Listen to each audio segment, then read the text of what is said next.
Para todo hay tiempo.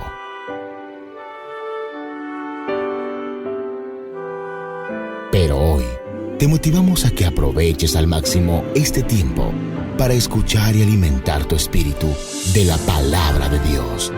El Centro Internacional de Alabanza, CIA El Salvador, presenta a su pastor Javier Domínguez. Esto es Vida para tu Espíritu. En estas 7 cartas encontramos verdades para todos los tiempos, no solamente para los tiempos en que estaba el apóstol Juan, sino que encontramos verdades, encontramos advertencias y encontramos promesas que son importantes comprenderlas, aprenderlas para nosotros los creyentes. Y por eso desde hace algunas semanas hemos comenzado con diferentes iglesias, vamos en el orden en que establece precisamente Apocalipsis, y encontramos, por ejemplo, que de las 7 iglesias que aparecen, a 5 es que Dios realmente, Él da advertencias. Y vemos que en estas 5 hay un proceso degenerativo, es decir, que cometer el primer pecado a la primera iglesia que Él advierte o confronta, es el primer paso para las siguientes degradaciones o procesos degenerativos que encontramos en las demás iglesias. Y por lo tanto para nosotros es importante aprender de cada una de ellas, y aún de aquellas a las cuales Dios no reprende nada, hay una gran enseñanza para nosotros.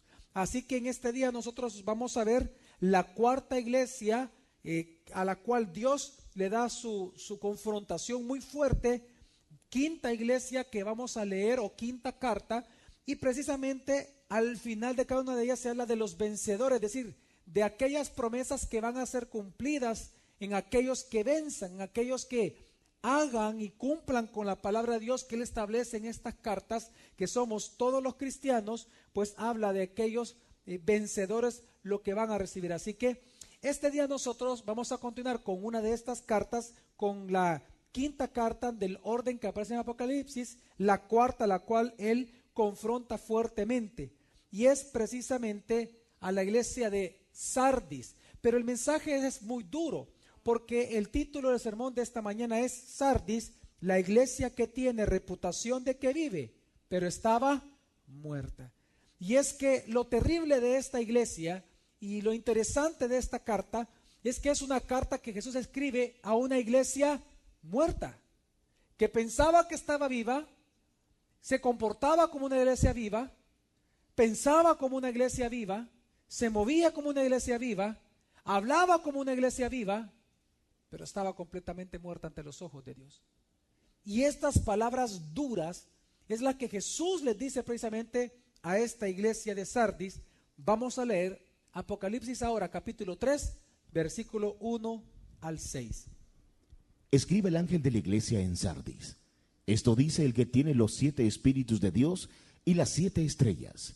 Sé tus obras, que tienes reputación de que vives, pero estás muerto.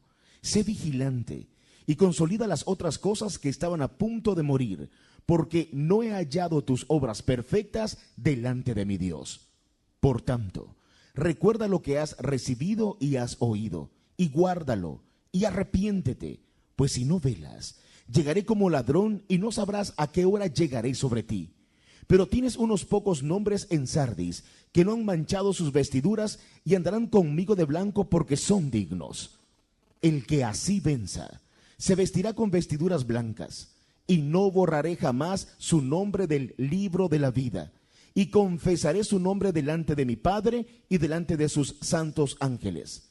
El que tiene oído, oiga qué dice el Espíritu a las iglesias. Este mensaje realmente hay que tomarlo muy en cuenta, porque qué trágico es pensar que nosotros pudiésemos tener un matrimonio, una familia, una iglesia, una congregación que pensamos que está viva, pero ante los ojos de Dios está muerto.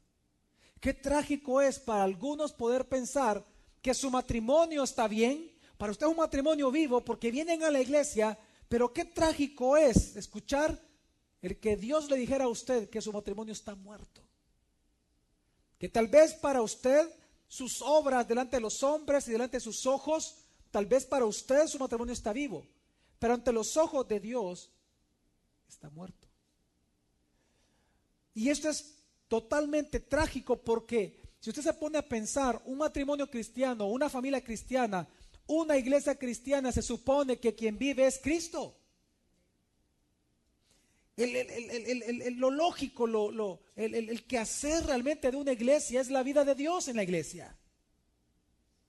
Y qué trágico es pensar de que la iglesia por definición es el lugar donde Dios habita, donde Dios vive, donde el Dios vivo se manifiesta, donde Dios aviva a su pueblo, donde cristianos vivos adoran a un Dios vivo, cantándole con alabanza viva.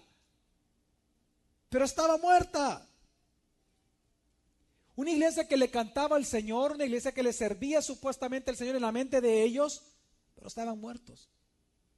Porque aunque delante de ellos y sus propios ojos, ellos pensaban que hacían todo esto para Dios eran obras muertas. Por eso es que esta carta es sumamente importante que usted no olvide, aprenda y comprenda para no cometer los pecados que llevaron a esta iglesia a morir completamente. Y es que en todas las cartas vemos que es una aplicación directa a todas las iglesias que han existido en toda la humanidad, en toda la historia. Las 7 iglesias están en cada generación de iglesias. Cada cierto tiempo vemos esta clase de iglesias todo el tiempo. Por lo tanto, vemos esta clase de familias todo el tiempo. Por lo tanto, vemos esta clase de personas que se llaman cristianos todo el tiempo. Por lo tanto, este día yo le ruego al Señor que en humildad podamos recibir de su palabra, entenderla y comprenderla. Vamos a seguir el mismo orden con que hemos seguido las demás cartas, porque es el orden que da la misma palabra de Dios. Y vamos a hacernos la pregunta en el versículo 1, ¿quién es el remitente? Vamos a ver quién es el que escribe esta carta. Escribe al ángel de la iglesia en Sardis. Esto dice, el que tiene los 7 espíritus de Dios y las 7 estrellas. ¿Y las 7? Esa figura, esa descripción de las 7 estrellas, ¿a qué iglesia le recuerda? ¿A quién Jesús se presenta igual? A Éfeso. ¿Dónde estaban estas estrellas? En su mano derecha, exactamente. Pero lo interesante es que la otra descripción que hace previa a esta no aparece ni siquiera en la visión que tuvo Juan acerca de Jesús en el capítulo 1 de Apocalipsis. Si él vio y se presenta a Jesús en el capítulo 1 como aquel que tiene las 7 estrellas, pero luego él habla aquí de aquel que tiene los 7 ¿qué? Espíritus de Dios. Y esta frase es difícil entenderla. Es difícil decir a qué exactamente se está refiriendo Jesús. Ni yo mismo la puedo definir realmente, ni la voy a definir ahora. Porque hay 2 grandes pasajes en la Biblia que habla de los 7 espíritus de Dios de manera distinta, y puede ser que se refiere a uno a otro, pero no lo sabemos. Uno de ellos, por ejemplo, es Isaías 11, versículo 2, en donde la palabra de Dios dice lo siguiente. Y sobre él reposará el espíritu del Señor. ¿Reposará sobre el qué? ¿Quién? Perdón. El espíritu del, digan conmigo, uno. Cuente, espíritu del Señor es uno. De ahí, ¿qué dice? Espíritu de sabiduría y de inteligencia. 3. Espíritu de consejo y de poder. Espíritu de conocimiento y de temor del Señor. ¿Cuántos? 7. Ahora, ¿significa que hay 7 espíritus? No. Y ese es el misterio. Por eso es difícil entender esto. Porque no está hablando de 7 espíritus distintos. Está hablando de un solo espíritu, hablando de la plenitud de su manifestación en la vida del Mesías. Entonces puede ser que Jesús se refiere a este pasaje, porque él dice aquí el que tiene los 7 espíritus de Dios está hablando. Pero también en otro pasaje mucho más potente, más poderoso aún, que no lo vamos a leer porque es más extenso, que es precisamente ese Zacarías capítulo 4, en donde precisamente hablando de la omnisciencia, poder y señorío de Dios, habla también de un espíritu de 7 manifestaciones. Ahora, como nosotros no podemos saber con exactitud, no podemos definir a qué Jesús se está refiriendo. Lo que sí podemos ver, no importa a qué pasaje Jesús se estaba refiriendo, es que ambos tienen un punto en común. Y es que está hablando de un espíritu que está vivo. ¿De un espíritu que está qué? Por lo tanto, a una iglesia que está muerta, Jesús se presenta como aquel que vive, como aquel Dios vivo. Y lo hace para él poder contrastar ante los ojos de ellos la podredumbre y el pecado en el cual ellos se encontraban. Es decir, Jesús se presenta a una iglesia muerta como un Dios vivo, diciéndoles, he aquí que yo soy un Dios vivo. y el Dios vivo, cuyo espíritu es vivo y pone pastores vivos, precisamente Él te está hablando porque en ti no hay vida. Es decir, el saludo de Jesús que Él hace a esta iglesia no solamente es una reprimenda, sino que es una verdad de contraste. Les está diciendo a través del contraste de que Él es un Dios vivo, que tiene el espíritu vivo y que por lo tanto todas las iglesias verdaderas tienen un avivamiento, un espíritu vivo manifestándose en ellas.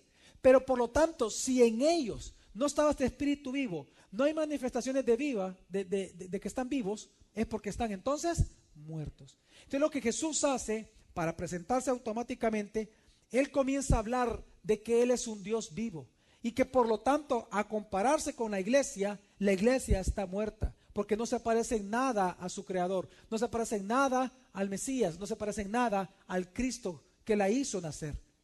Y precisamente esta historia me recuerda, o este saludo me recuerda a lo que precisamente Jesús habló de la higuera. ¿Se acuerdan ustedes cuando Jesús visitó una higuera y cuando se acercó quiso tomar fruto de ella, pero no encontró fruto? ¿Qué hizo con la higuera Jesús? La maldijo. ¿Por qué la maldijo? Porque no daba fruto. Pues es lo que hizo Jesús con esta iglesia, con la iglesia de Sardis. Al igual que dijo Jesús, dice la palabra de Dios en Mateo 21:19, le dice: nunca jamás nazca fruto de ti para siempre. Y al instante se secó, ¿qué? La higuera. Pues esto mismo sucedió con Sardis. Jesús se acerca, aquel que es Dios vivo, el Dios vivo se acerca, con el Espíritu vivo se acerca y se da cuenta que su iglesia no está viva. Por lo tanto la maldice y le dice: tú tienes reputación de que estás viva, pero date cuenta, tú ya estás muerta. Y precisamente en este contexto es que Jesús comienza a hablarles. Y Él se presenta precisamente entonces como el Dios vivo, cuya iglesia está muerta, la iglesia de Sardis. Y por lo tanto la pregunta lógica que viene después de este versículo es: ¿a quién Jesús le escribe? ¿A quién le manda esta carta? ¿A la iglesia que se encontraba en qué ciudad, mi familia? Sardis. De la iglesia de Sardis no sabemos el año de su fundación, aunque obviamente conocemos que fue durante los 3 años que Pablo estuvo residiendo en Éfeso, porque cuando estaba precisamente Pablo en Éfeso, dice la palabra de Dios en Hechos 19, que de ahí toda Asia se llenó con el evangelio. Entonces se asume que muchas iglesias nacieron cuando Pablo estaba precisamente 3 años residiendo en Éfeso. Así que estamos hablando de 40 años antes de esta carta, esta iglesia había nacido. ¿En qué ciudad había nacido? Sardis. Ok. Esta ciudad de Sardis era una ciudad, a diferencia de la anterior que hablamos la semana pasada, era una ciudad muy rica. De hecho, una ciudad tan rica, pero porque era una ciudad muy antigua. Esta ciudad fue fundada 1200 años antes que viniera Jesucristo a encarnar a la tierra. 1200 años antes. De hecho, fue tan conocida antes de Cristo porque llegó a ser la capital del reino de Lidia. Y precisamente por ser la capital del reino de Lidia, fue una ciudad gloriosa. Esta ciudad se encontraba a unos 50 kilómetros de la ciudad de Tiatira. Solo que la ciudad de Tiatira, que era un valle, 50 kilómetros más adelante ya es una montaña, ya hay una zona rocosa, montañosa. Pues precisamente esta ciudad se encontraba en la Acrópolis, es decir, en la parte más alta de la montaña. Una ciudad muy grande, estaba a 1500 metros sobre el nivel del mar. Y precisamente este lugar, esta ciudad era tan rica, pero precisamente porque su economía se basaba en la extracción de oro, aparte de trabajar el lino y la lana. Ahora, pero al igual que las demás ciudades importantes, ellos tenían su propio sistema de adoración a los dioses paganos. Prácticamente ellos adoraban a una sola diosa, bueno, tenían varios, pero había una en especial a la cual adoraban y era a Artemisa, a Diana, ¿verdad? O también ellos mismos le llamaban a las Cíbeles. Pero precisamente para ellos adorarla, ellos fueron los primeros en ocupar la imagen o el busto de Galería Faustina, quien fue emperadora de Lidia. Galería Faustina, una mujer que existió muchísimos años antes de esta carta, obviamente antes de Jesucristo. A ella se le erigió un busto, se le erigió una estatua, pues a esta estatua se le llamó que era la Cíbeles, Diana o Artemisa. Pero en esta ciudad, en Sardis, fue que se le dio a esta figura y a todas las de Galería Faustina que comenzaron a crear, se le llamó a ella Digan conmigo, la Madre de Dios. ¿Cómo le llamaban a esta diosa? La Madre de Dios. Y a los césares, que eran al otro grupo de personas que adoraban ellos, que erigían obviamente monumentos, le llamaban Hijo de Dios. ¿Cómo le llamaban? Y precisamente por eso es que ellos, dentro de las imágenes que ellos adoraban, era una mujer con un manto, precisamente con un niño en brazos, a la cual le llamaban la Madre de Dios, y a ese niño le llamaban el Hijo de Dios. Y ellos eran una ciudad muy, pero muy idólatra. Y ellos eran tan idólatras que incluso ellos pensaban precisamente que estas deidades, no solamente ellos, los que acabo de mencionar, sino que otros más que eran menores, tenían poderes curativos tan importantes que ellos pensaban que tenían el poder de darle vida a los muertos. Y por eso que ellos adoraban a unas fuentes termales que habían fuera de la ciudad, donde ellos pensaban que cuando un muerto o un enfermo era llevado ahí, si estos dioses querían y usted tenía la suficiente fe hacia ellos, entonces ellos podían darle vida a estos muertos. Pero esto que le estoy contando es paradójico, porque en una ciudad que adoraba dioses falsos que pensaban que podían darle vida a los muertos, sí existía supuestamente una iglesia del Dios vivo, pero estaba muerta. Qué ironía, ¿no? Que ellos creían que sus dioses muertos podían darle vida a los muertos y la iglesia que tenía el Dios vivo estaba muerta. Y una gran ironía. Y es precisamente por esto que estaba pasando y por esto que es la ciudad, es entonces que Jesús comienza como comienza la carta. Y le dice lo siguiente entonces, Apocalipsis 3:1 a la iglesia de Sardis así. Escribe al ángel de la iglesia en Sardis. Esto dice el que tiene los 7 espíritus de Dios y las 7 estrellas. Sé tus obras, que tienes reputación de que vives, pero estás muerto. Pero estás muerto. Ahora, la pregunta es, ¿por qué Jesús le dice esto? ¿Por qué Jesús le dice, sé tus obras, que tienes reputación de que vives, pero estás muerto? Y es en primer lugar porque estaban muertos. De verdad estaban muertos. ¿A qué se refiere, pastor? Que eran inconversos. Es que quiero que comprenda algo. Cada vez que Jesús, cada vez que la Biblia, que Dios habla en su palabra y se refiere a una persona como muerto, aunque está vivo físicamente, se está refiriendo a que está muerto ¿en qué? En el espíritu, en delitos y pecados. Si no, recordemos lo que dice la palabra de Dios, por favor, en Efesios capítulo 2, versículo 1, dice: En cuanto a vosotros, estabais muertos en vuestros delitos y pecados. Por eso las viudas, escuchen bien las viudas, que dice que también el Señor dice que aquellas que andan tras placeres todo el tiempo, 1 Timoteo 5:6 dice lo siguiente: Pero la que se entrega a los placeres, viviendo, está muerta. Es que por un lado dice la palabra de Dios que antes de estar vivos, antes de nosotros recibir lo que se conoce como la regeneración o nuevo nacimiento, antes de ser cristianos, estábamos, dice Efesios 2:1, muertos como en delitos y pecados. Cada uno de nosotros éramos personas muertas. Por lo tanto, cuando Jesús le dice, tú tienes reputación de que estás vivo, pero estás muerto, ¿a qué se refiere Jesús? A que estaban muertos. La pregunta es, pastor, ¿por qué Dios les dice que estaban muertos a una iglesia? Porque lo estaban. ¿Sabe qué es lo que pasó? Es que esta iglesia llegó a su mortandad precisamente por 2 grandes razones, que es lo que vamos a hablar fuertemente en esta mañana. La primera razón, porque realmente ellos, precisamente por no cuidarse de los falsos maestros que estaban ya en Tiatira, en Sardis y en todas las iglesias, que estaban enseñando falsas herejías, falsas enseñanzas o herejías, por ellos no cuidarse, por almatismo, por sentirse mal por la disciplina eclesiástica, por todo eso, por toda esa porquería que hay en muchas iglesias, precisamente por tolerar el pecado, es que ellos comenzaron a tragarse los camellos. Y el problema de tragarse los camellos es que con el tiempo una falsa doctrina se convierte en tradición. Luego ya la gente ya no la cuestiona, simplemente la cree. Y cuando eso sucede, sucede lo que le sucedió a esta iglesia. Y es que después de 40 años, ¿sabe qué es lo que pasaba? Que estaba siendo poblada por personas completamente no nacidas de nuevo. Le voy a explicar. Lo que sucedió con la iglesia de Sardis es que ellos comenzaron a jugar con el pecado. Era una iglesia en una ciudad muy importante. Era una iglesia en una ciudad rica. Había muchos placeres ahí. Ellos estaban orgullosos de su riqueza. Por lo tanto, había muchas cosas importantes que hacer con la alcurnia. Claro que sí. Y por lo tanto, ellos comenzaron a ser una iglesia más parecida al mundo que iglesia. Y precisamente esto los llevó a que aquellos que eran una minoría, que son falsos cristianos y gente con falsa enseñanza, que siempre hay casi en todas las iglesias, que son siempre una minoría, 2, 3, 4, 5, 15 personas, de repente en el transcurso de los años ya no eran 15, 20, 30 personas, sino que eran la mayoría de la iglesia.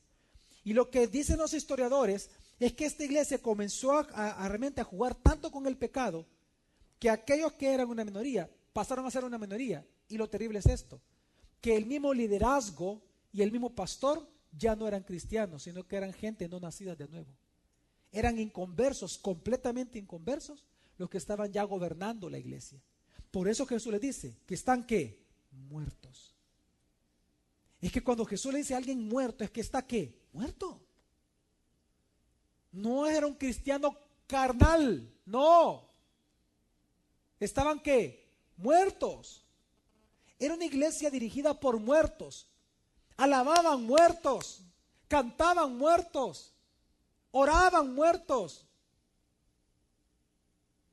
Estaban cantando, alabando, sirviendo personas muertas espiritualmente que pensaban que estaban vivos, que pensaban que le servían al Señor, pero estaban muertos. Y es que lo que pasa es que ellos se encontraban en un gravísimo error teológico doctrinal. No comenzó así esta iglesia, pero por menospreciar, y lo que pasó con Sardis es que ellos menospreciaron tanto la doctrina que Pablo les enseñó. Comenzaron a menospreciar tanto la doctrina como algunos de ustedes menosprecian estudiar. Que entonces que en el transcurso de los años, de generación en generación, pasó lo que pasa en muchas familias, hasta cristianas, en que muchas veces los mismos padres en su misma religión no saben ni se preguntan si sus hijos son cristianos. Ellos asumen que ya son cristianos y después de muchos años se dan cuenta que nunca lo fueron. Hablan como cristianos, predican como cristianos, alaban como cristianos, oran como cristianos, pero no son cristianos. ¿Cómo así, pastor? Quiero contarle un caso real y lo cuento como es porque él mismo lo ha contado como testimonio. El pastor Manuel, por ejemplo. El pastor Manuel, cuando ellos vinieron a la iglesia hace muchísimos años atrás, él me comentó cuando yo era pastor de jóvenes en ese entonces, estamos hablando de ya 15 años atrás. Uy, dice no. 15 años atrás. Pues cuando vino el pastor Manuel, él venía, estaba delgado, cipotón, y entonces yo recuerdo que después de varias predicaciones que él vino, él me dijo, pastor, quiero hablar contigo, me dice, porque él quería servir en el ministerio. Y él me dijo, yo vengo de una familia pastoral, me dice, mi papá es pastor. Ah, ok. Bueno, qué bueno, le digo. Sí, pero no, me dice. ¿Por qué? Le digo. Lo que pasa es que él ya tenía más de 18 años, el pastor Manuel. Tenía como 15 tenía aproximadamente. Entonces me dijo, mire, pastor, yo en la iglesia de mi papá he servido, yo he predicado, yo he bautizado, yo he discipulado, enseño palabra, pero yo no creo en Jesús, me dijo. Yo no soy cristiano de verdad, pastor. Yo quiero convertirme al Señor, me dijo. Wow. Y lo mismo fue con su hermana. Cuando él nos contó eso, fuimos donde la hermana y le preguntamos exactamente la misma condición. Y ellos enseñaban. Es que quiero que entienda que la Biblia no es mentirosa. Los mentirosos somos nosotros. La Biblia no miente. Y es lo que estaba pasando con Sardis. Que lo que estaba pasando es que ellos eran una iglesia muerta. ¿Por qué? Porque dejaron a Jesús.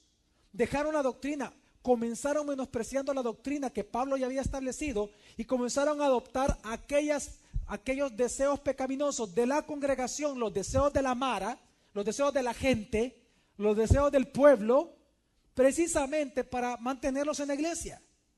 Hicieron de los deseos de ellos sus doctrinas y comenzaron entonces a tolerarse entre ellos. No es que esta iglesia es muy legalista, pastor. No es que esta iglesia es mucha disciplina. Mejor no deberían de sentar a la gente, pastor. ¿Y por qué la sientan? Si yo tengo deseo de servir, pastor, un pecadito fui nada más, un pecadito cometí. Y pecado sigue siendo pecado ante los ojos de Dios. Y menosprecian la disciplina de la iglesia. Se quejan con Dios, se quejan con la iglesia. Según ellos es una gracia lo que han hecho ante los ojos de Dios. Y eso pasó con Sardis. Menospreciaron las doctrinas. ¿Cuáles? Soteriología, armateología, la de Dios, la de Cristo, lo que Pablo enseñó, lo que Pablo dejó establecido. Ya la gente no quería estudiar, la gente menospreció la doctrina y comenzaron entonces a adoptar las herejías y la mezcla con el paganismo. Bien dice Jeremías capítulo 2 versículo 13 lo que Sardis vivió. Porque dos males ha hecho mi pueblo. Me abandonaron a mí, fuente de agua viva, y cavaron para sí cisternas, cisternas rotas que no retienen el agua. Y es que el problema no es que dejaron de creer en el Señor. El versículo no dice eso. El versículo que dice que ellos sustituyeron a Dios, crearon un Dios nuevo, un Dios falso realmente. Ya no era el Dios verdadero, aunque ellos pensaban que era el ¿qué? Iglesia, una vez más, ¿saben qué está hablando aquí Jeremías? Una vez más, Jeremías no está diciendo que el pueblo de Israel creó en un Dios diferente, que le pusieron un nombre distinto. Ellos no comenzaron a adorar a un buey. Ellos cambiaron la imagen del Dios invisible por una imagen corruptible en su propia mente. Dejaron al Dios verdadero y le llamaron con el mismo nombre del Dios verdadero a un Dios falso que ellos mismos crearon. ¿Acaso no es lo que pasa hoy en día en muchas iglesias y por los cuales ya comenzaron a morir? Que le llaman a Jesús, a un Jesús que no aparece en la Biblia. Le llaman Cristo a un Cristo permisivo, a un Cristo tolerante, a un Cristo que supuestamente es buena onda porque Él sabe cuánto te cuesta a ti vivir sin pecado. Y tú piensas que porque Dios es así o porque tú eres así, Dios es así. Pero no te das cuenta que has abandonado al Dios verdadero de la Biblia por tus propios placeres y estás cavando cisternas para tú retener agua y alimentarte de eso con tus propias doctrinas y filosofías mundanas, personales. Pero son cisternas que no retienen agua, no te dan vida, te están llevando a inanición, te están matando sin que te des cuenta. Y es que vivir por las propias filosofías, pensando que la Biblia es mentirosa, o que la interpretación que da la misma Biblia de esos versículos es mentira, eso te hace morir. ¿Cuántos, por ejemplo, todavía siguen creyendo la estupidez de que el diezmo y la ofrenda no hay que darlo? ¿Cuántos siguen creyendo que es una mentira y un robo?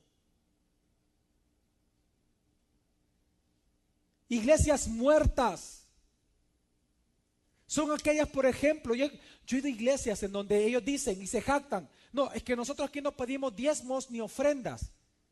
Aquí el pastor no gana dinero. Aquí el pastor no, y comienzan a hablar como para tranquilizar eso lo hacen para que la gente se quede ahí, hombre.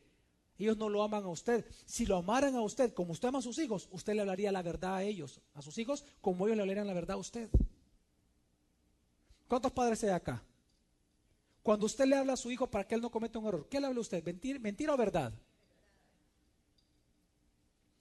¿Usted qué es lo que quiere? ¿Que le hable de verdad o mentira? Ahora, los padres que están acá, cuando le hablan verdad a sus hijos, ¿usted lo hacen sabiendo que su hijo se puede molestar con usted? ¿Sí o no, papás? ¿Y eso lo detiene? ¿Entiende usted? Cuando un pastor es detenido por lo que la gente va a decir, ese es un mentiroso. Pero un pastor que ama a la congregación le dice la verdad aunque él sea rechazado. Y le digo esto por esto, porque ¿cuántos se manejan con sus propias doctrinas? Yo recuerdo una vez que fui a Chile, había una iglesia que cuando íbamos saliendo de un seminario por varios días que estábamos ahí. Cuando iba saliendo de la iglesia, estaba en el mural de la iglesia, decía, gran bingo esta noche para pagar la luz y el agua de la iglesia. Mire, me enojé tanto, quizás por eso tengo problemas de la vesícula, fíjese. Me enojé tanto, me salió la bilis ahí, no, fíjese. Me molesté tanto que yo fui con otro amigo, venite, ¿dónde va? Vos vení, le digo. Es que no todos viven así. Los pastores muchos son cobardes. Vení, vamos a confrontar al pastor de esta iglesia, le digo. ¿Por qué? Por eso. Y lo llamé y platicamos con él. Yo le dije, ¿usted por qué va a hacer un bingo? Le digo. Porque hay que pagar la luz y el agua. ¿Y acaso usted no le enseña a su iglesia a diezmar y ofrendar? No, que aquí somos una iglesia de gracia. No, de desgracia, le dije yo. Y le dije, mire, le digo yo, usted es una vergüenza para el evangelio. ¿Cómo se le ocurre a usted no enseñarle a la iglesia o privar a la iglesia de un mandato de Dios, hombre? Le digo. Si aquí el que gana no es usted, los que ganan son todos ellos. Y usted los está privando. Usted es partícipe del pecado de ellos, de robarle a Dios. Aquí el principal responsable es usted. ¿Quién tiene que sostener la iglesia? Ellos. Dios los manda a ellos. Sino que lean la Biblia. No me echó el pastor. No sé si cambió, pero lo confronté. Es que mire, ¿cuántas iglesias están muriendo? ¿Cuántos cristianos están muriendo por pensar que sus filosofías o razonamientos personales son las doctrinas verdaderas? Y cambiamos la imagen del Dios glorioso por una imagen más adecuada a nosotros mismos. Amén. Y es lo que pasó con ellos. Por eso es que en el transcurso de los años lo que sucedió es que ya esa minoría que eran falsos maestros comenzaron a propagar sus enseñanzas, a unirlos más precisamente con Sardis, con la ciudad de Sardis. Se parecían más a Sardis. Sardis no estaba siendo afectada por el evangelio, era la iglesia la que estaba siendo afectada por Sardis. Y después de muchos años, entonces ellos comenzaron ya a liderar los inconversos y luego de liderar comenzaron a pastorear. Pensaban que eran pastores, pensaban que eran cristianos porque tenían la jerga religiosa, tenían el modo religioso, los mates religiosos, pero no eran cristianos. ¿Cómo lo sabe, pastor? Porque lo dice Jesús. Jesús lo está diciendo. Están muertos. Es que cuando alguien deja precisamente a Jesús, aquel que es agua viva, y cavan para sí mismos cisternas que no retienen agua, se vuelve esa iglesia insensata. Ese matrimonio se vuelve insensato. Ya no hay sensatez en su hablar, ya no hay sensatez en sus decisiones. Porque precisamente lo que nos da sensatez a nosotros es Cristo. Es que, lo dice Isaías 53, versículo 2. ¿Qué pasó con Sardis? ¿Qué pasa con una iglesia y con un matrimonio cuando comienzan a dejar a Jesús como el centro de sus vidas? ¿Por qué gastáis dinero en lo que no es pan y vuestro esfuerzo en lo que no sacia? Lo que dice Dios es, ¿por qué están haciendo cosas que no se deben? ¿Que acaso no entienden? ¿No ven el peligro que está frente a ustedes? Claro, no lo ven. ¿Por qué? Porque ya están ciegos. Es que antes de morir hay toda una procesión de eventos. Se vuelve una iglesia sorda, muda, ciega, cuadraplégica y luego mueren. Ya no hay vida. Y esto me lleva al segundo punto, es decir, ¿por qué esta iglesia llegó a morir, pastor? En primer lugar, porque menospreciaron la doctrina. Amén. Cambiaron la doctrina.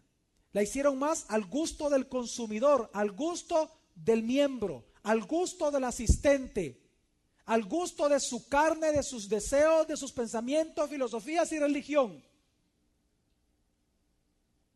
Y el segundo gran punto, esto lo llevó entonces a querer agradar al mundo, a tal grado que lo lograron.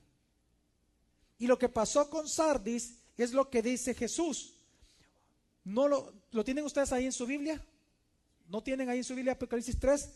¿Qué les dijo Jesús? Versículo 1, una vez más. Y 2. Escribe el ángel de la iglesia en Sardis. Esto dice el que tiene los 7 espíritus de Dios y las 7 estrellas. ¿Qué les dice? Sé tus obras, que tienes reputación de que vives, pero estás muerto. Le dice, yo sé tus obras. Digan conmigo, sé tus obras. Digan conmigo, que tienes reputación de que vives, pero estás muerto. ¿Qué fue lo que llevó a esta iglesia a la muerte espiritual, pastor? A ser una iglesia muerta. Lo segundo es lo que menciona de primero Jesús. Las obras que ellos hicieron ya no eran obras para la gloria de Dios, sino obras para agradar al mundo. Es que cuando usted quiere forjar una buena reputación para con el mundo, necesariamente usted tiene que deshonrar a Dios, porque lamentablemente Jesús dijo que el mundo solo ama lo que es suyo. Si el mundo aplaudía a esta iglesia, si el mundo alababa a esta iglesia, que era lo que estaba pasando, si Sardis admiraba a esta iglesia y al pastor de esta iglesia y los líderes de esta iglesia les aplaudían, los amaban, los escuchaban, era porque la iglesia era más de Sardis que de Dios. Jesús mismo lo dijo: porque el mundo a mí me ha aborrecido, también a vosotros los va a aborrecer, porque el mundo solo ama lo que es suyo. ¿Me doy a entender, mi familia? Cuando Jesús le dice, sé tus obras, porque es una iglesia muy activa, y a ese punto voy, sé tus obras, que las mismas obras te dan la reputación de que estás viva. Eso no era un halago de Jesús. Es más, si se da cuenta, en esta carta Jesús ni un solo halago le da a esta iglesia, porque ya estaba muerta. ¿Qué halago le iba a dar?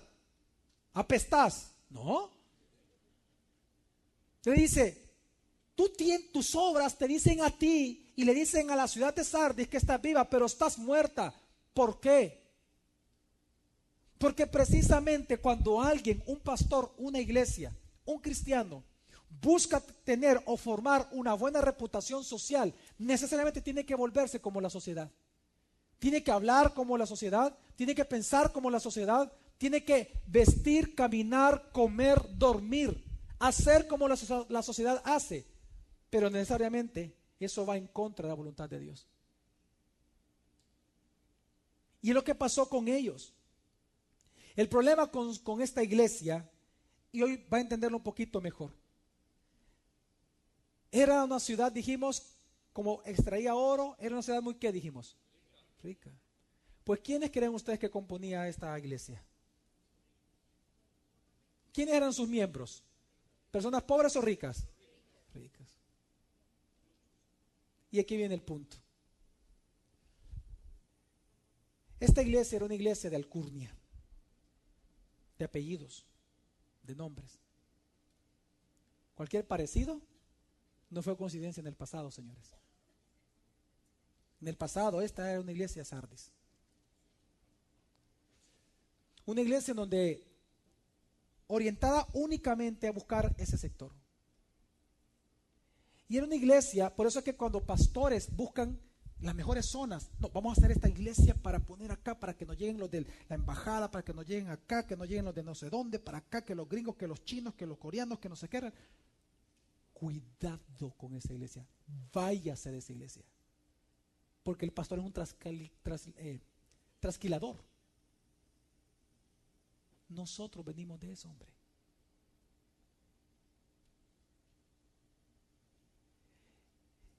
Y es que cuando es lo que pasó con Sardis, dijeron, vámonos a una ciudad buena para que lleguen, va. Y cuando en una iglesia el pastor se vislumbra, se enamora de aquellos a los cuales Dios ha prosperado, el pastor deja de pastorearlos a ellos. Porque para usted tener una persona así contenta en la iglesia, usted no tiene que pedirle dinero, si no se va. Por eso que hay iglesias que se jactan diciendo, aquí el pastor no cobra, aquí el no sé qué, no sé qué. Son hipócritas. Porque por ello generarse una reputación personal frente a sus ojos, frente a la sociedad, están menospreciando la doctrina que le deben de enseñar a usted. A mí me han dicho, ya no por cuestión de dinero, Bueno, en su momento sí, pero hay pastores que a mí me han dicho, el año pasado, ya no prediques tanta doctrina, se te va a ir la gente de la iglesia. Y le preguntamos, ¿cuál es el problema que se vea una persona de la iglesia? El pisto, me dijeron. Una persona de las asambleas. No, por eso voy a decir que todas las asambleas son así. Y lo aclaro, ¿no? Pero quiero que entienda que Sardis hay en todas las partes del mundo.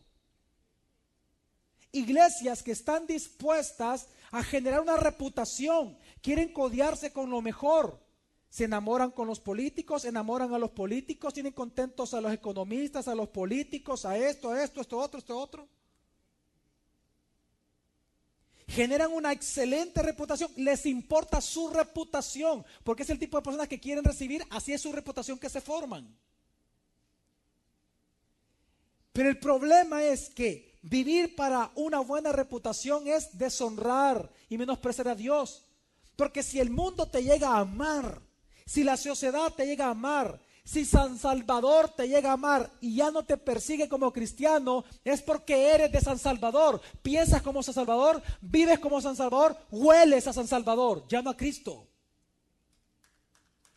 ¿Me voy a explicar, mi familia?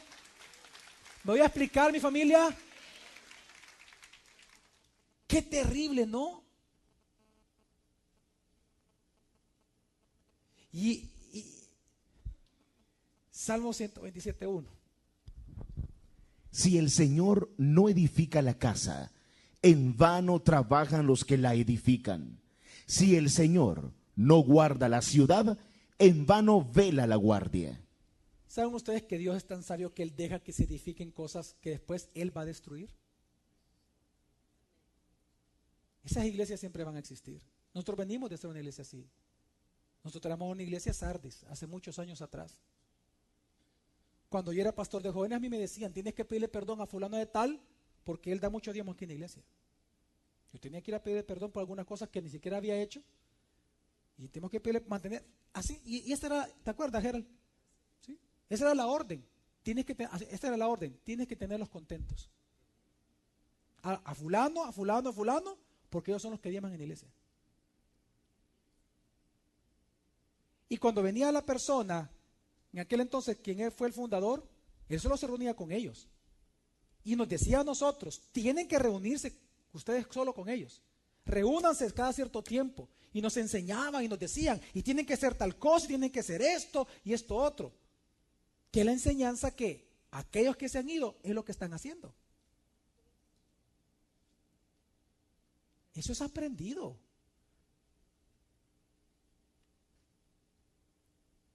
Y es un montón de veces.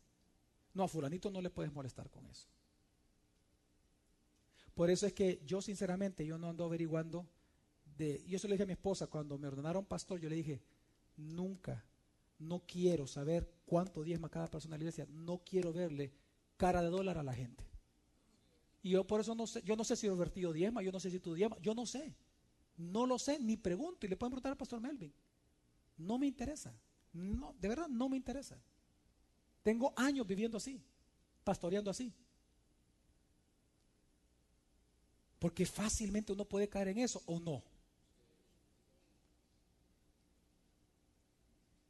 Y el problema con estas iglesias es eso. ¿Por qué creen ustedes? Miren, hay iglesias que buscan sectores específicos. Porque quieren esa gente específica. ¿Sabe por qué nosotros fuimos a comprar el terreno donde está? No porque queremos un tipo de personas. Es porque ahí va ¿cómo se llama? El de la ciudad, el desarrollo de la ciudad. Yo me fui a averiguar y fui a preguntar, mire, ¿y aquí en 15 años dónde va a ir la ciudad? Para allá. Ah, pues para allá vamos, le dije. Pues sí, no queremos evangelizar personas, pues. Pero hoy no. Yo he escuchado iglesias, a mí me lo han comentado. Hasta en los pueblos se da. ¿Dónde vas a poner tu iglesia? En tal colonia de Santa Ana. Colonia. ¿Y por qué ahí, le digo yo? Es que ahí solo la gente de Pisto vive en Santa Ana. A la chucha, le digo yo. Y entonces, mire, la Biblia es verdad, mi familia. Esto que está hablando aquí de Sardis pasa todo el tiempo. Y lo que pasó con Sardis, y tal vez me quiero dar a explicar mejor, Sardis era una iglesia muy activa. Había mucha gente que donaba. Hoy le voy a contar qué fue lo que pasó, porque Jesús dice, sé que ¿por qué le dice eso? Es porque ella era una iglesia que obraba. Sardis era una iglesia que constantemente ayudaba a la sociedad de Sardis. Ellos daban, ya hablando de buen salvadoreño, pan, leche, comida, chocolatito, galletitas, a los de afuera. Ahí andaban los grandes ministerios de Sardis. Ahí andaban repartiendo volados. Ahí andaban un montón de cosas y haciendo cosas. Pero eran obras muertas. ¿Por qué? Porque no lo hacían para gloria de Dios, lo hacían para reputación de ellos. Sé tus obras, tiene la reputación de que estás ¿qué? Pero ante los ojos de ¿quién? De la ciudad de Sardis. De la ciudad de Sardis. Ante los ojos de la ciudad de Sardis, ante los ojos del mundo, ellos eran una iglesia viva, activa, dirigida a la comunidad. Pero estaban muertos por dentro, porque no había doctrina de Cristo, no estaban centrados en Jesús. Su preeminencia no era Cristo, no había doctrina sana adentro. ¿Me doy a explicar, mi familia?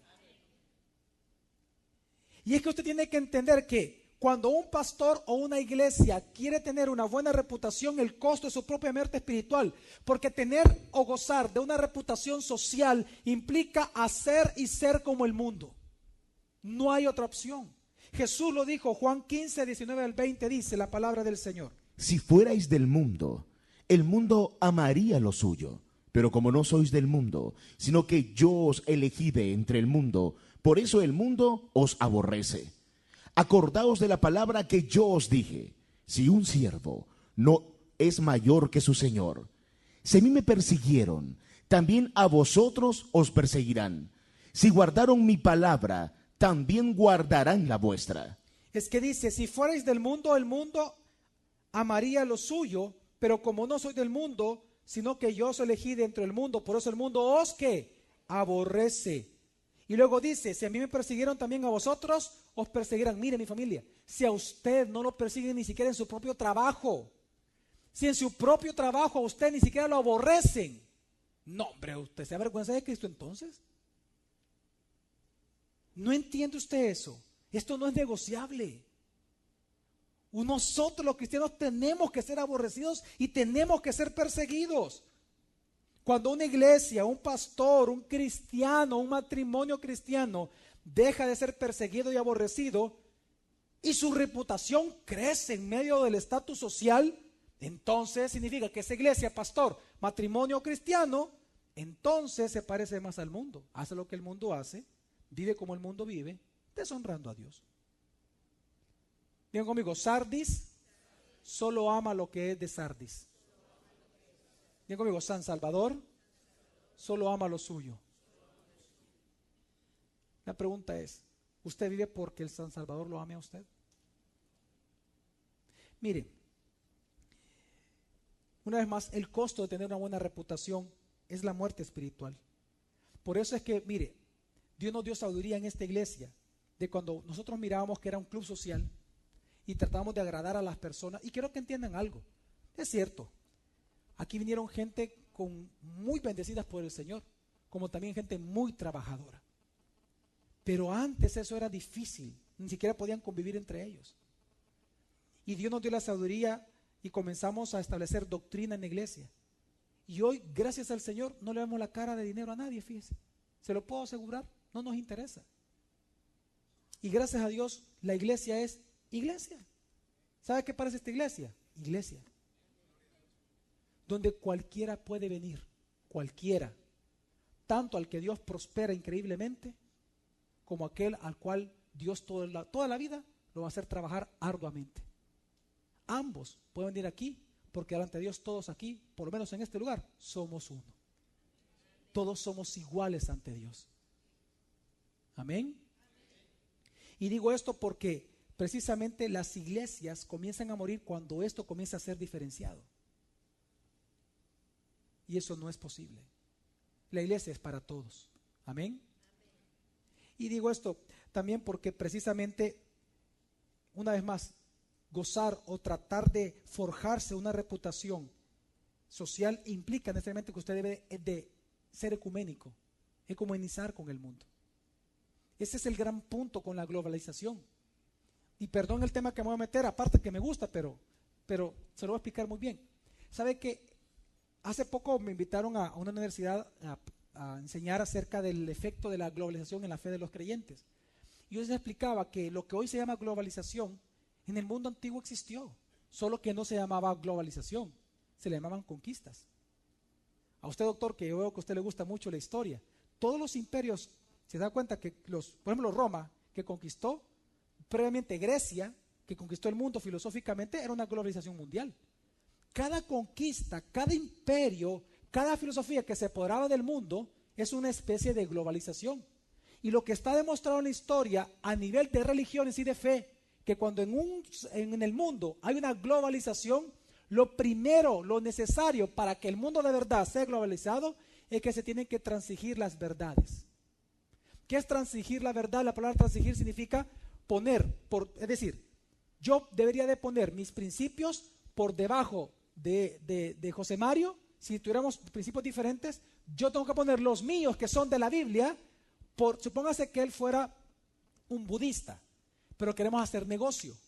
Entonces si yo soy comerciante, ¿sería lógico que yo le predicara a él de Cristo? No, si yo le digo, tú eres un pecador y te vas al infierno por dar a un viejo panzón. O sea, una pregunta, ¿él va a querer hacer negocio conmigo? No. Entonces, en la globalización se tiene que transigir la verdad. Debo de poner mis principios por debajo de los de él, aceptarlos de él como, ok, usted va a entender aquí la palabra, diplomático. Usted tiene que ser diplomático con su cristianismo, con sus principios necesariamente para estar en un mundo globalizado. Y eso pasa en toda la historia de la humanidad con las diferentes conquistas que han habido. Le digo esto ¿por qué? Porque es lo que pasa con Sardis. Lo que pasó con Sardis es que ellos quisieron mantener una buena relación con el mundo y una buena relación con Dios, pero no se puede. O amas o te vuelves amigo del mundo, ¿o qué? O enemigo de Dios. Es que si tú amas al mundo, si te vuelves amigo del mundo, te constituyes, digan conmigo, constituir. ¿Te constituyes qué? Enemigo de Dios. Usted no puede estar así. Pero cuando alguien piensa que puede estar así, un matrimonio, una persona, sucede lo de Sardis, que con el tiempo, no a la semana, a los 2 meses, no, 20, 30 años después, usted va a andar loqueando allá en la playa a los 70 años como fuera hippie. Usted va a andar allá matando medio mundo. Usted va a negar su fe porque nunca fue cristiano. ¿Entiende usted, mi familia? Y es que precisamente Juan 17, una vez más Jesús en su oración sacerdotal al Padre, le dice lo siguiente, versículo 14 al 16.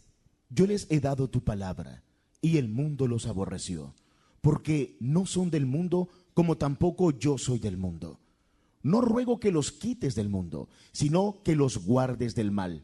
No son del mundo, como yo no soy del mundo. Y es que precisamente Jesús dice, yo no te pido que los quites del mundo, que los guardes del mal. Padre, yo te pido que los guardes del mal, porque ellos no son del mundo. Es decir, tenemos que enfrentar la persecución, tenemos que enfrentar el aborrecimiento del pueblo. Amén. Amén, familia. Ahora, ¿por qué usted está luchando?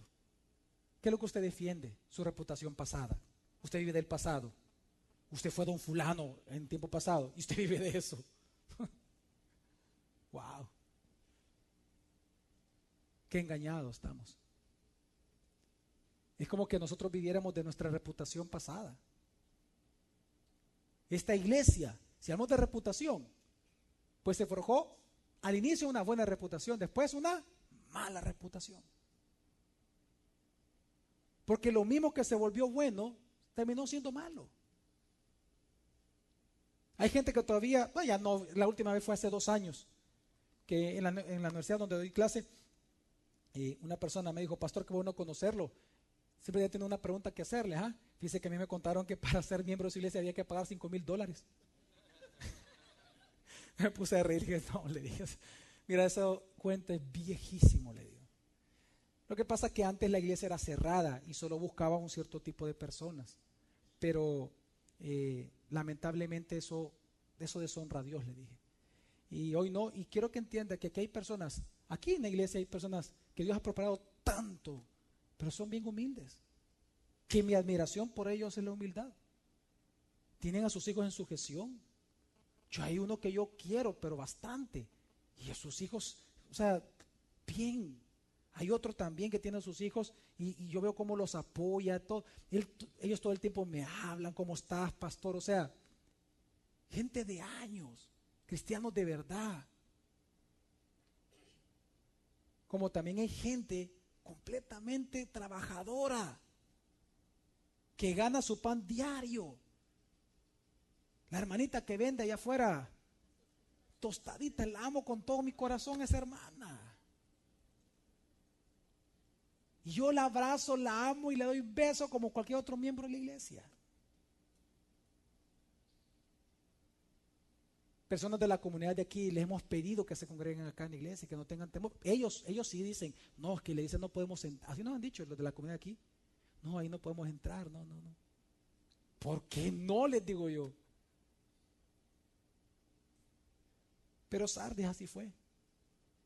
Y lamentablemente, por eso Jesús no se extraña usted de lo que les dijo después a ellos. Fíjese lo que les dijo Jesús. Apocalipsis 3, del 1 al 2. Escribe al ángel de la iglesia en Sardis. Esto dice el que tiene los 7 espíritus de Dios y las 7 estrellas. Sé tus obras, que tienes reputación de que vives, pero estás muerto. Sé vigilante y consolida las otras cosas que estaban a punto de morir, porque no he hallado tus obras perfectas delante de mi Dios. Porque no he hallado, ¿qué? ¿Tus obras qué? Perfectas delante de mí. El problema de esta iglesia no era que ellos tenían corito, tenían banda, tenían lo que usted quiera. Tenían 20 ministerios, salían a repartir leche y pan y lo que usted quiera. O sea, hacían increíbles de cosas, ¿no?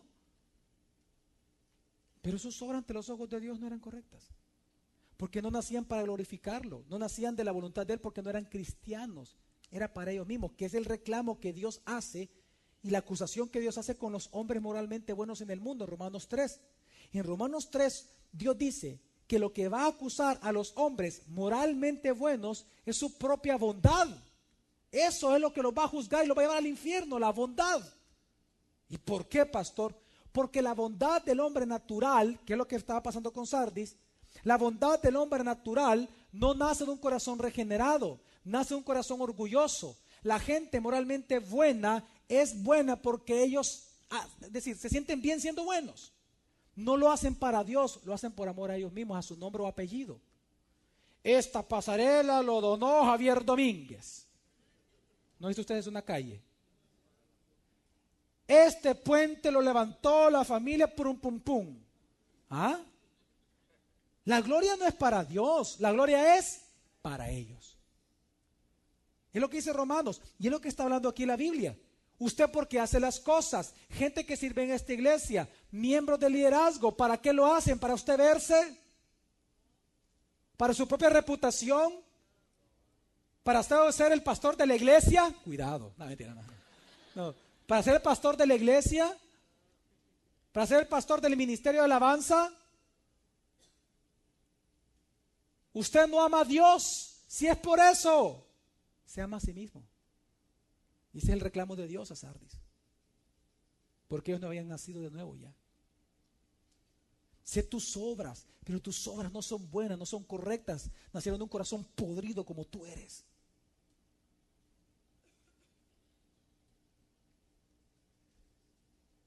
Y es que se nos olvida a nosotros que cuando un no cristiano, por muy buena que sea su obra, hace obra, es como trapo de inmundicia ante los ojos de Dios. Si no, recuerde lo que dice Ezequiel 36:17. Hijo de hombre, cuando la casa de Israel moraba en su tierra, la profanaban con sus caminos y con sus malas obras. Sus caminos ante mí eran como inmundicia de menstruo. Era sus caminos, sus obras, eran como ¿qué? Inmundicia de ¿qué? De la menstruación, es decir, como el trapo para retener la sangre de la mujer. Pues como ese trapo, Dios ve el camino de los hombres sin Cristo. Así ve la obra de las iglesias que no son iglesias, que están muertas. Así ve Dios su obra si usted no lo hace para Dios, sino lo hace para usted, para su vientre. Lo mismo que dice Isaías 64:6, que dice: Todos nosotros somos como cosa impura, y nuestra justicia como trapo de menstruo. Todos nosotros nos marchitamos como hojas. Y es que cuando alguien está muerto, pues nos marchitamos como hojas. Cuando alguien está muerto, sus obras son delante de Dios como trapos de menstruo. Muy bueno puede ser ante los ojos de los hombres. Muy bueno puede ser ante los ojos de San Salvador o de Sardis, pero para Dios está muerto. A esta iglesia le pasó lo que sale en Daniel capítulo 5.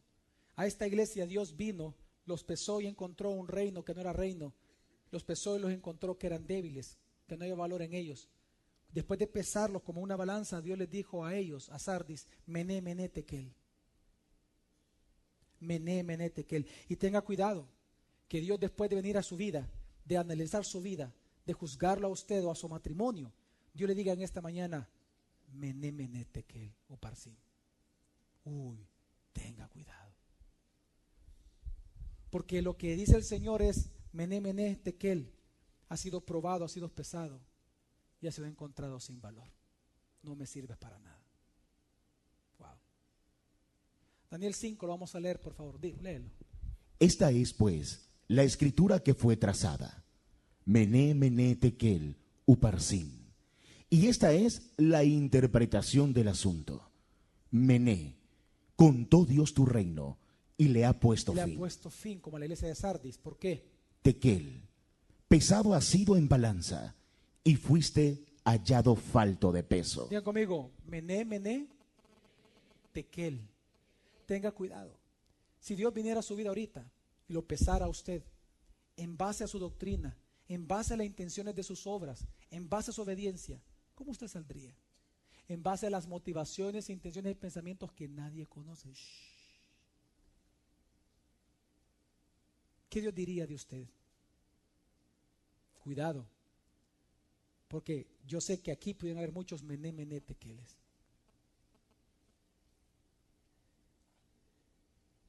¿Cuántas iglesias hoy aquí en San Salvador son populares? Por la zona donde están, por lo que hacen. Muchas de ellas se escudan diciendo que son iglesias de gracia, porque hay mucho pecado y la gente los acusa de eso, pero ellos dicen: no, lo que pasa es que somos una iglesia de gracia. No, no son una iglesia de gracia, de falsa gracia. ¿Cuántas iglesias realmente son malintencionadas? Nacen de divisiones, hablando mal de otros ministerios, y eso es lo que justifican la creación de este ministerio. ¿Cuántos realmente buscan una reputación social y es lo que más les importa? Mené, mené, tekel. Lo que pasa, ¿sabe qué pasa? Que usted todavía no va a ver la remoción de esas iglesias. Hay gente que dice: es que no sé por qué Dios no hace nada. Es que no lo va a hacer. ¿Por qué, pastor? Por el remanente que hay dentro de esas iglesias. Es que Jesús dijo que donde hubiera trigo, iban a hacer también ¿qué? Y la cizaña no puede ser cortada. Porque si es cortada la cizaña, ¿qué es lo que se viene también con ella? El trigo. ¿Hasta cuándo van a desaparecer este tipo de iglesias? Hasta que Cristo venga. Ahí va a ser el mené, mené, tekel verdadero sobre el mundo. Mire, ¿cuántas iglesias hoy en día aparentan ser excelentes, cristianos? Aquí gente de acá, pero sus mismas acciones lo manifiestan. Pero el mismo amatismo suyo puede hacer que usted diga: no, pero es que es mi amigo, es que yo lo conozco, que es... No, mire, con este nuevo Papa, el Papa Francisco I, ¿usted no se ha dado cuenta cuántos pastores, líderes y cristianos en las iglesias han hasta orado por él? ¿No se ha dado cuenta usted de eso? ¿Sí o no, mi familia? ¿Cuántos se dieron cuenta que Luis Palau oró por él? John Piper. deseándole buena suerte. Mené, mené, tekel.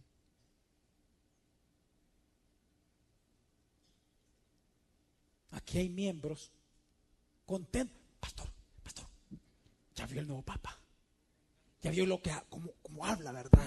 Cómo habla y que dice que el problema de la iglesia católica es el pecado de la mundanalidad. Hasta que no saquemos la mundanalidad de esta iglesia, no va a ser iglesia.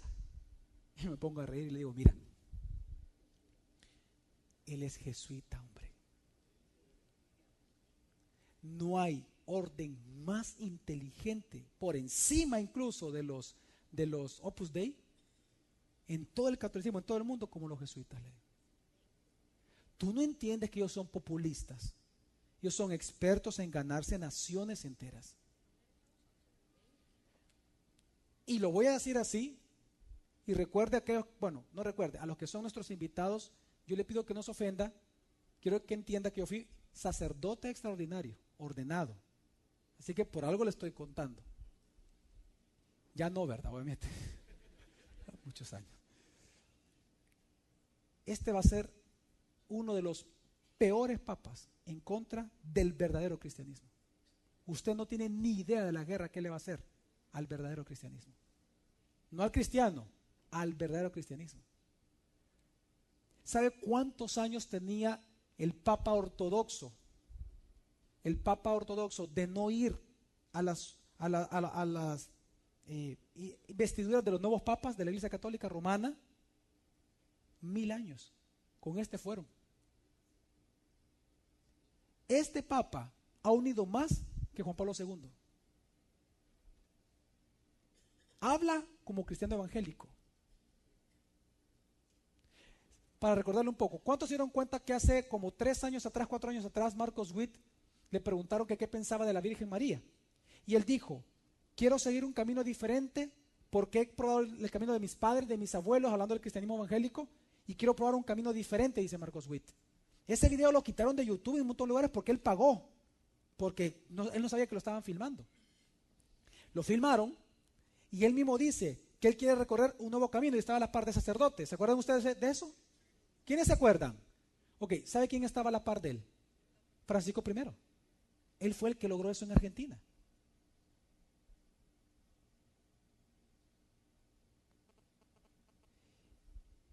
En este tipo de persecuciones que va a venir, o en este tipo de apostasía que se va a hacer, y que no le extrañe, evangélicos que hoy están en las iglesias van a rezar al catolicismo. Oiga bien lo que le estoy diciendo, usted va a ser testigo de eso. ¿Por qué? Mené, mené, tekel.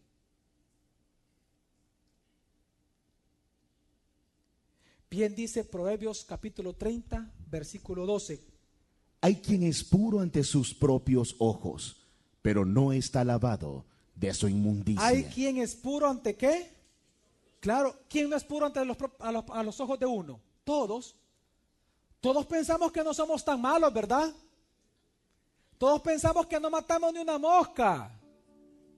Todos pensamos que tenemos el favor de Dios. Todos pensamos que Dios está con nosotros y que por lo tanto podemos hacer cualquier tipo de negocio, cualquier tipo de amistad, podemos tener, que el pecado no nos va a chispear a nosotros. Pensamos que el pecado no nos chispea. Somos tan maduros que no nos chispea. Podemos estar con el peor del Salvador, pero no nos va a chispear el pecado. Porque somos maduros, somos cristianos, porque somos lo mera mengambrella del Salvador. Y pensamos que podemos estar en muchas áreas, no quiero mencionarlas, pero estamos a un año de votaciones, pero igual, o sea, pensamos que podemos estar en muchas cosas así, que nada nos va a dañar porque somos los super cristianos. Sardis. Hay quien es puro ante sus propios ojos, pero no está lavado de su inmundicia. ¿Cuántos cristianos hay aquí ahora que se aman más a sí mismos, a sus propias ideas y proyectos futuros que a Dios? En su obediencia a la palabra se nota que se aman más a usted mismo y sus proyectos que a Dios. ¿Sabe qué me recuerda esto? Esa actitud de pensar que nada nos va a dañar y que Dios está con nosotros. Aunque podamos pecar como querramos, que igual Dios. A Sansón. ¿Se acuerdan ustedes que cuando Dalila vino y lo convenció que le dijera después de 3 veces la verdad sobre el poder de su fuerza, y él le cuenta sobre su cabello, sobre su voto de nazareno? Cuando él se duerme viene Dalila y le corta los cabellos, ¿se acuerdan? ¿Se acuerdan ustedes lo que hizo Dalila después de eso? Lo despertó y le gritó: ¡ahí vienen los filisteos! Y Sansón se levanta, confiando en su reputación de ser el hombre ¿qué? Más fuerte de todo el mundo y de toda la historia de la humanidad. Él se apoyó en su reputación. Él dijo: Dios está conmigo. Abejitas, pling, hormigas, ping. Para ellos los filisteos no eran nadie. Con una quijada de burro matar 1000 no eran nada. Él confió tanto en eso. Pero ¿sabe qué dice la Biblia? Lo que le pasó a Sardis. Vamos a ver lo que dice la palabra de Dios con respecto a Sansón en Jueces capítulo 16 versículo 20. Y ella exclamó: Sansón, los filisteos te acometen. Él entonces, despertando de su sueño, se dijo: como otras veces, saldré y seré librado. Pero no sabía que el Señor se había apartado de él. Wow, no sabía. No sabía que el Señor se había apartado de él. Él confiaba en su reputación, en su apellido, en su dinero, en sus títulos, en sus amistades. Y él olvidó que dice la palabra de Dios que no es con fuerza, ni con caballos, ni con jinetes, sino con su espíritu. Y el espíritu lo había abandonado a Sansón, pero él no lo sabía. Terco. ¿Y qué pasó con el hombre cuya reputación era el ser el hombre más fuerte del mundo? Fue capturado, fue llevado a cautiverio, preso, le sacaron los ojos, fue ciego y luego muerto. Es lo que pasó con Sardis y lo que pasa con algunos llamándose cristianos que están jugando el cristianismo dentro de las iglesias. Sardis comenzó como una iglesia gloriosa, fundada por el mismísimo apóstol Pablo, el más grande de todos los apóstoles, establecido con la sana doctrina, amantes del Señor, daban su vida por Cristo. Pero cuando comenzaron a tolerar el pecado, a pensar que el pecado no los podía chispear a ellos, que podían manejarlo, que eran maduros, dejaron a un lado la doctrina y confiaron más en sus propias fuerzas, en sus jinetes, en sus caballos. Y nunca se dieron cuenta cuando Dios los abandonó como iglesia. Y la iglesia murió. No estaba a punto de morir, la iglesia ya había muerto. Estás muerto, le dice Jesús. Ya no vives. ¿Cómo está su matrimonio, su vida? ¿Cómo está su familia, sus hijos? ¿Quiere seguir teniendo su buena reputación de tata frente a los ojos de sus hijos? Porque para ellos el ser buen tata es que le pase por alto todos los pecados. Esa es la reputación que usted quiere mantener todavía. Mene tekel, como tata, como nana, como jefe, como cristiano, como hijo. Ahora, pero pastor, ¿por qué Dios le llama iglesia? ¿Por qué Dios le llama iglesia a Sardis si ya estaban muertos? Porque había un remanente. Es que siempre en medio de un campo de cizaña usted siempre va a encontrar trigo. Siempre. Dios lo prometió. Y Dios ama y cuida tanto al trigo que tiene que soportar la cizaña. Es que Jesús dice por eso más adelante, Apocalipsis 3 versículo 4: pero tienes unos pocos nombres en Sardis que no han manchado sus vestiduras y andarán conmigo de blanco, porque son dignos. Pero tienes unos pocos. Esa palabra pocos significa aquí en Apocalipsis minoría. Hay una pequeña minoría, un remanente de nombres, es decir, hombres en Sardis que no han manchado sus vestiduras. Qué especial que Dios pudiera decir de usted y de mí: de nuestros matrimonios, de nuestros hijos y familias. Ustedes se han mantenido firmes, no han manchado sus ropas, hijos. Y Él les da una promesa: y andarán conmigo, ¿cómo? ¿Cómo van a andar? De blanco, porque son dignos. ¿Sabe usted que las vestiduras en el Nuevo Testamento, bueno, en casi toda la Biblia, las vestiduras representan el carácter de la persona que las porta? Lo que está hablando Dios, ¿sabe qué es?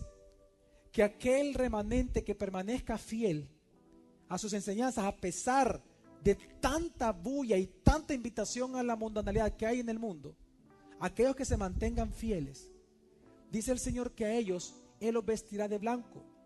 El único que tiene el privilegio de vestir de blanco en toda la Biblia es Cristo Jesús, pero Él comparte sus vestiduras con ellos. Aquel que se mantiene puro y santo imperfectamente aquí en la tierra, porque siempre pecamos, a ellos les promete la perfección en santidad y la perfección en justicia para toda la eternidad. Amén. ¿Por qué se los promete? Porque son dignos, porque soportaron, porque aguantaron. Y mire, y es que precisamente usted siempre va a encontrar, siempre en cualquier congregación, un remanente, personas fieles en medio de un mundo infiel, creyentes en medio de no creyentes, limpios en medio de sucios, libres en medio de esclavos, y Dios lo hace para su gloria. Amén. Ahora, ¿cuál es el mandato entonces que Dios le da a estos que se han mantenido puros? A estos que son dignos, Dios les da un mandamiento. Bueno, 4 mandamientos. ¿Cuántos? Fíjense qué interesante. Si usted está en una condición de muerte espiritual, usted está muriendo, su familia está muriendo, Dios le da 4 mandamientos, porque estos mandamientos no es para los que estaban muertos ya. Ahora Jesús cambia la carta y Él comienza a dirigirse solamente al remanente. Y es al remanente, a los que sí verdaderamente son su iglesia, les dice lo siguiente. ¿Cuál es el mandamiento que Dios da en su carta a aquellos que están ahí, que son una monería? Pero para que sean avivados, para que la llama o el pábilo que humea no sea apagado, ni la caña quebrada, ni la caña cascada se quiebre. Como dice Lucas, ¿qué es lo que Dios les pide a ellos para ellos mantener su avivamiento personal, para que sean una iglesia avivada? ¿Qué fue lo que Dios hizo con esta iglesia que estaba muriendo hace ya más de 10 años atrás? Pues aquí dice la palabra de Dios lo siguiente, Apocalipsis 3, del 2 al 3. Sé vigilante y consolida las otras cosas que estaban a punto de morir, porque no he hallado tus obras perfectas delante de mi Dios.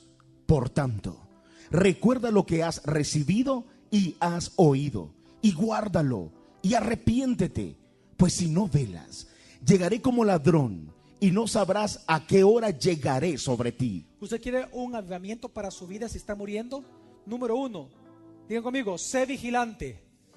¿Sabe qué significa esa frase? Dice, voy a leer, dice, sé vigilante y consolida las otras cosas que estaban a punto de morir, no habían muerto, porque no he hallado tus obras perfectas delante de mi Dios. Digan conmigo, sé vigilante. Esa palabra significa levántate. ¿Qué significa? Levántate, no seas pasivo. Revisa la doctrina de la iglesia, revisa la doctrina de tu matrimonio, de tu vida, mira tu matrimonio, mira tus hijos, tu esposa, tu esposo. Sé metido, métete. Ya no solo observes, actívate. Levántate tú que duermes y te alumbrará Cristo. ¿Me voy a explicar, mi familia? Es un llamado total a Dios a salir de la comodidad y comenzar a activar la vida de la iglesia, a confrontar, a disciplinar, a predicar, a enseñar, a desempolvar la sana doctrina y comenzar a aprendérsela de memoria y comenzar a entenderla y practicarla. Sé vigilante, sé un atalaya, levántate tú que duermes. 2 Corintios 3:5 dice, examinaos a vosotros mismos si estáis en la fe, probaos a vosotros mismos, levántate, pruébate si eres cristiano y si lo eres, pues actúa como cristiano. ¿Entiende usted, mi familia? Eso significa ser vigilante. Si eres cristiano, levántate y actúa entonces como cristiano. Y por eso es que luego dice, y consolida las otras cosas que estaban a punto de morir. Consolida las otras cosas. Esta semana me invitaron en el colegio Academia Cristiana Internacional a hablar sobre la salud espiritual. Ellos venían con 3 semanas de estar invitando a diferentes profesionales para que se hablara de diferentes estados de salud, el bienestar social, el bienestar físico, etc. En mi caso era la salud espiritual. Yo le decía algo a los niños, les decía, ¿saben ustedes lo que es la palabra salud? Es bienestar. ¿Qué es el bienestar? La ausencia de enfermedades.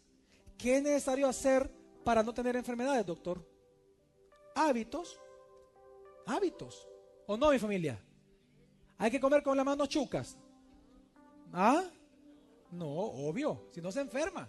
Entonces, para usted ser saludable, usted tiene que hacer, digan conmigo, ejercicios.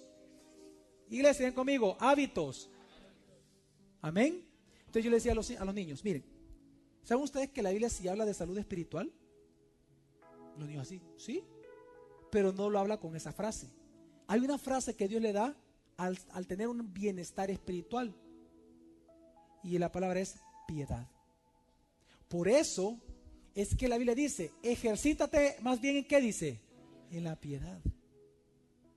Y hay 7 acciones de un hombre piadoso que lo mantienen a uno saludable espiritualmente. ¿Qué es lo que se refiere aquí la palabra? Dice, y consolida las otras cosas. ¿Qué son las cosas mínimas que todo cristiano tiene que hacer toda su vida? No son negociables. Digan conmigo, orar. Recupera la oración. Número 2, estudiar la Biblia. Estudie las doctrinas, no deje de estudiar. Aunque se desvele, estudie la Biblia. Por eso es ser vigilante, es de estudiar, es de permanecer, esforzarse. Digan conmigo, discipularse. Digan conmigo, congregarse siempre. Digan conmigo, diezmar y ofrendar. Ser generosos, eso no es negociable jamás en la Biblia. Nunca ha sido, ni siquiera para los patriarcas, jamás. Nunca fue negociable eso. Digan conmigo, evangelizar. Digan conmigo, servirle a Dios. Estos 7 ejercicios son ejercicios de piedad. A eso se refiere Dios cuando habla de consolidar las otras cosas que estaban a punto de morir pero no han muerto. Y luego el segundo mandamiento queda a la par de ser vigilante. El segundo es, recuerda lo que has recibido y has oído. ¿A qué se refiere con esto? Que si usted quiere un avivamiento personal, familiar, regrese a la Biblia, regrese a la palabra, regrese a los senderos antiguos. Aquello que fue enseñado y que usted escuchó y leyó, regrese a la sana doctrina. Ya deja de andar pajareando. Ya probó el mundo, regrese. Ya comió las algarrobas de los cerdos, venga y regrese. Regrese a su casa, regrese a su familia. Salga de esas pseudoiglesias. Congréguese donde se predique la sana palabra de Dios y cuyo Cristo Jesús sea la preeminencia y el centro de esa iglesia. Regrese por su propia vida y la vida de sus hijos. Vele por usted mismo y vele por el espíritu de sus hijos. Recuerden lo que Jesús les dijo a las mujeres cuando él cayó por segunda vez, cargando el madero. Las mujeres vienen a consolarlo y comienzan a limpiarle la cara y él dice, quítense, les dice, mujeres, no lloren por mí, más bien llorad por vosotras y por vuestros hijos. Yo sé a dónde voy. Llore por usted, llore por sus hijos. ¿Sabe qué está diciendo ahí Jesús? Cuide el espíritu de sus hijos, cuide el espíritu suyo. ¿Dónde está congregando, hombre? Por amistad, por familiaridad. No deshonre al Señor, hombre.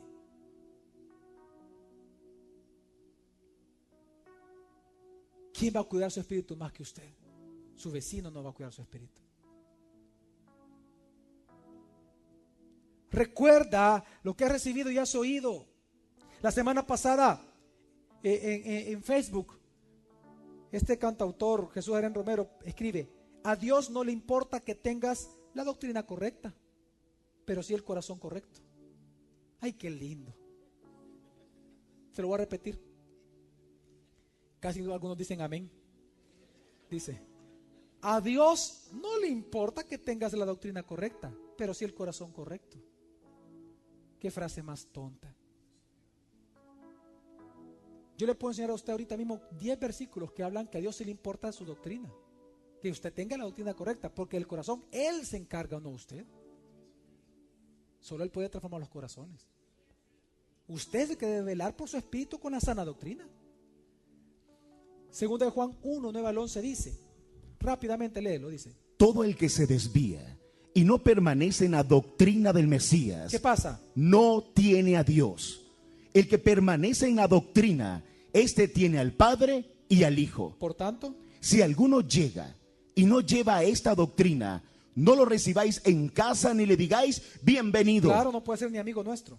Porque el que le dice bienvenido participa en sus malas obras. Le chispea. Le chispea. ¿Entiende usted? Primera Timoteo 6:3, ¿quiere más? ¿Quiere más? Bueno. Si alguno enseña otra cosa y no se amolda a las sanas palabras, las de Jesús el Mesías, nuestro Señor, y a la doctrina que es conforme a la piedad, está envanecido, nada entiende. ¿Y cuántos siguen a este tipo de personajes, hombre? Este tipo que escribió esto no sabe de doctrina, no sabe palabra, pero se puso: a Dios no le interesa que tú tengas la doctrina correcta.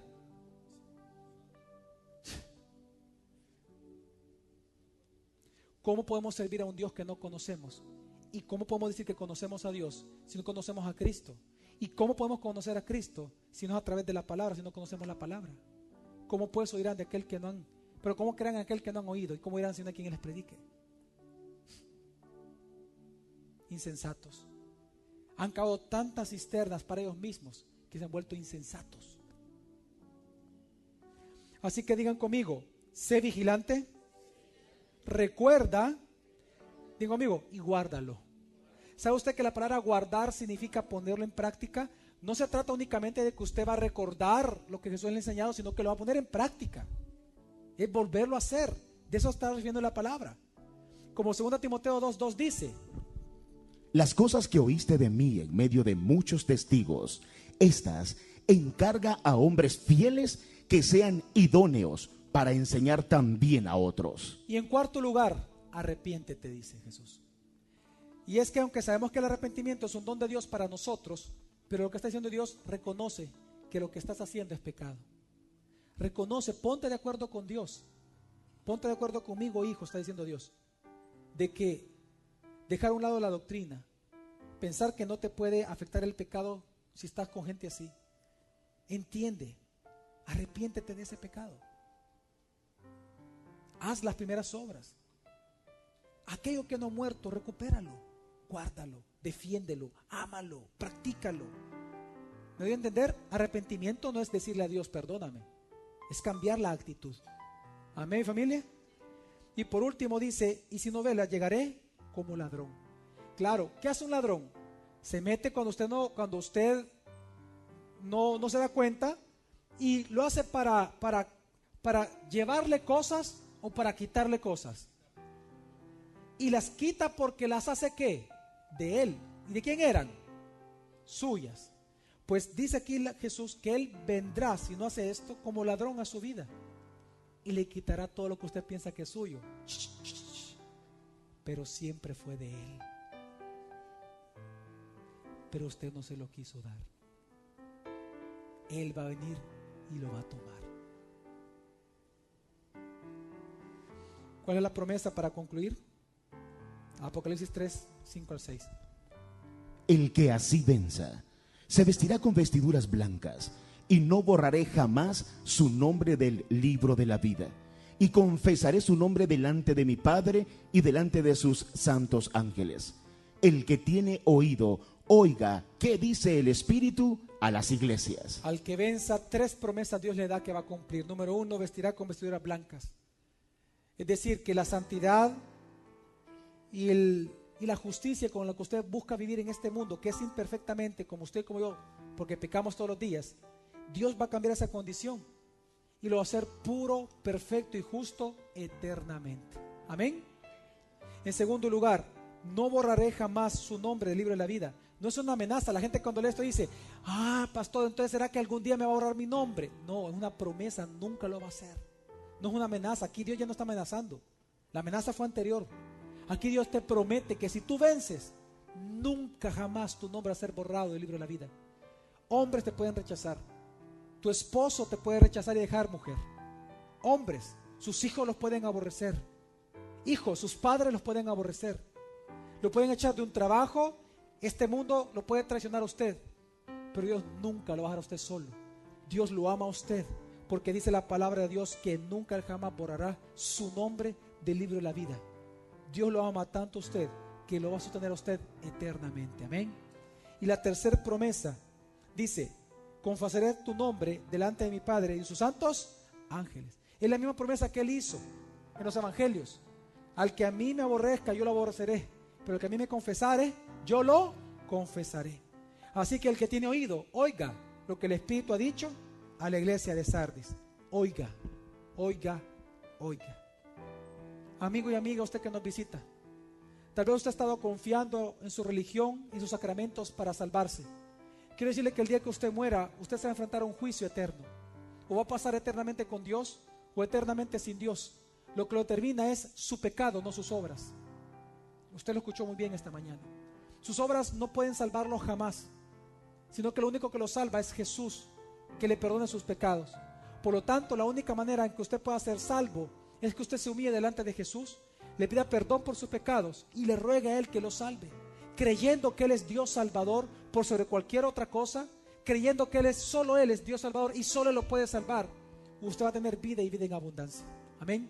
Así que, amigo y amiga que nos visita, entréguese a Jesús, rinda su vida a Él, pídele perdón por sus pecados, reconózcalo como Dios que Él es, como el Hijo de Dios, como el Mesías.